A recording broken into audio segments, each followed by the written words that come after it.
Hello and welcome to all NFU members. I regret that health concerns keep me from being present today. However, I shall be there in spirit. Hello again and welcome to the NFU 40th National Convention. Congratulations on 40 years of solidarity and struggle. That is a great achievement and cause for celebration.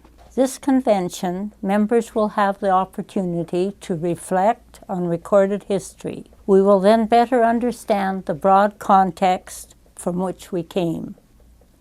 It will be a time to reflect, but also to look ahead. What is the role of the NFU in the next decade? What is the future of the family farm, of the farm family? What will be the role of farm women? Going back to 1968 at Camp Goldeye, Alberta, where delegates from existing provincial unions thrashed out the constitution for the NFU, there was a heated debate related to women's positions. Some felt that there should be even man-women representation on every board from local to national level. Others said elections should be thrown wide open and women should fight for the position if they wanted it and if they felt qualified for the office.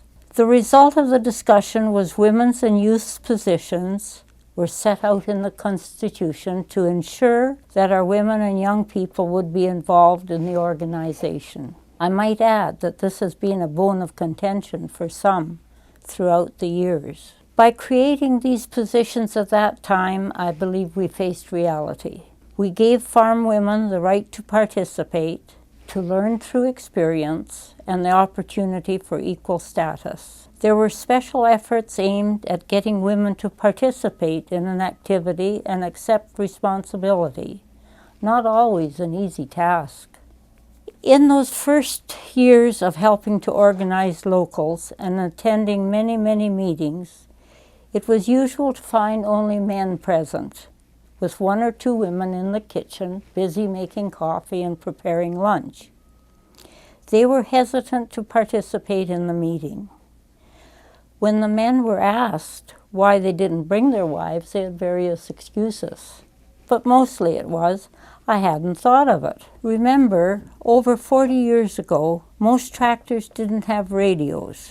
Therefore, who was listening to the house radio for up-to-date information? Farm news or prices? The woman was. She was informed. She was knowledgeable, but she was not at the farm meetings. I am fairly certain that in many areas of the NFU, locals would not have had women involvement except for our Constitution and a lot of work to break through tradition and barriers of the past. One of the success of women's involvement resulted in the book Nature Feeds Us.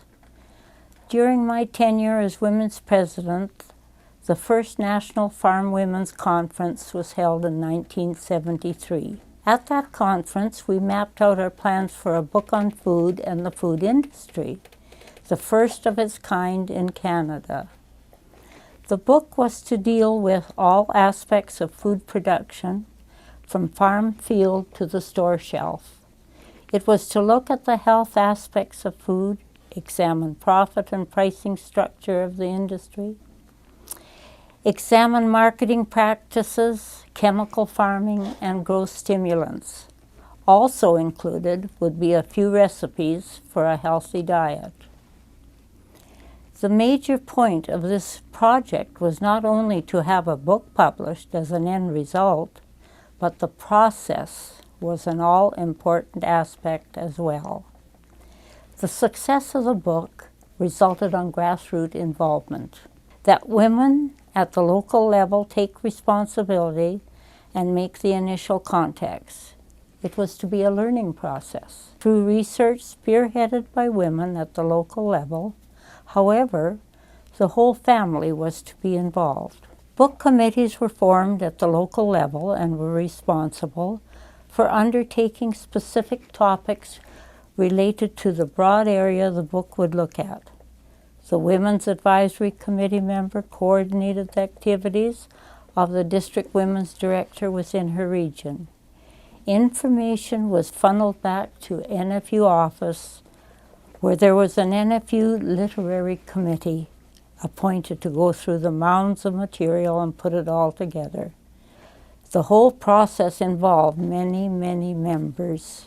As they did the research, they learned, they discussed, and they had a great social time together. The result was the book, Nature Feeds Us.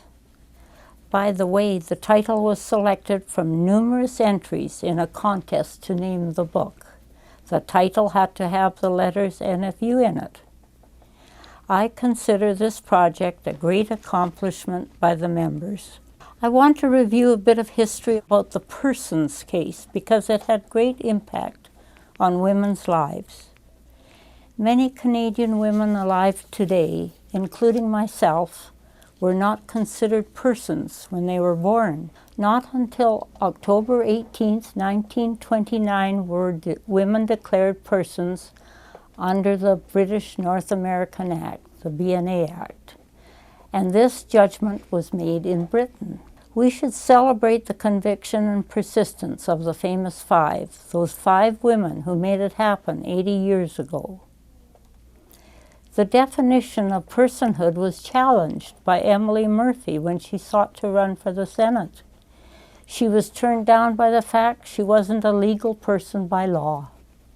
But she could petition the Government of Canada if there were 5 in agreement to lobby with her. Thus, these 5 women gathered for tea parties to strategize, and the rest is history. While in Ottawa, if you haven't already seen their statues, they are on the grounds of the Parliament buildings. Emily Murphy, the first woman magistrate in the British Empire, was president of the Federation of Women's Institutes. Louise McKinney was the first woman to sit in the legislature in the British Empire. Henrietta Edwards studied the legal status of women, promoting changes in the law. Nellie McClung was elected to the legislature in Alberta in 1917 and lectured throughout the prairies. Irene Parlby worked on behalf of farm women. She was minister without portfolio in the United Farmers of Alberta government for 14 years. Each was a strong worker for women's rights. They were uniquely gifted, unified in their purpose, obeying the law of the land. They committed their lives for the advancement of freedom and equality. Going back to May 1918, the right to vote in federal elections was extended to all women. In 1921, the right to hold elected federal office happened with Agnes MacPhail being the first woman member of Parliament elected.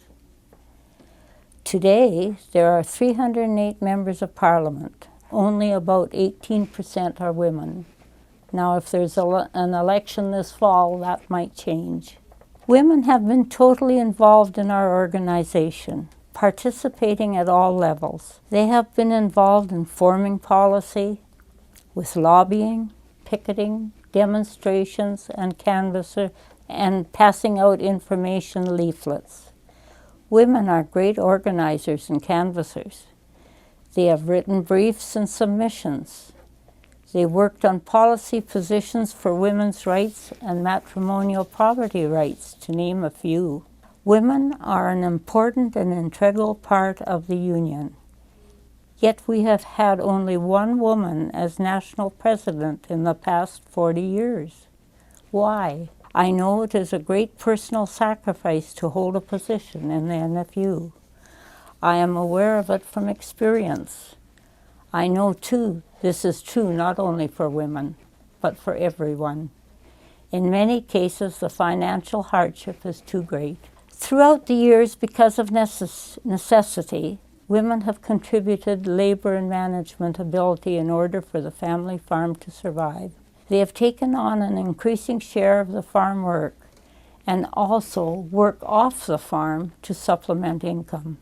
I know that in the NFU we need more women with conviction and courage. Remember those 5 women over 80 years ago and their continued struggle for what they believe. It is the job of women to voice our strengths and move forward together for women and men to work alongside each other in union to work for equality and justice. We must continue to promote gender equality. At this meeting, one should assess not only our organization, but what we see about us. What is the future of the family farm and the role the NFU should play? People more and more are not knowledgeable about where their food comes from. Urban dwellers are 1 or 2 generations removed from the farm, so it's becoming challenging for a farm organization to get the message out. Looking towards the future is one of change and challenge. When countries such as Japan, China, South Korea, and Libya are buying up huge tracts of agricultural land worldwide, and for example, when 18 First Nation bands in Canada combine to form a corporate farm of 1 million acres, then what is the future of the family farm? What is the future of the farm family? Our farm youth? These are but a few questions that should be foremost in discussion today.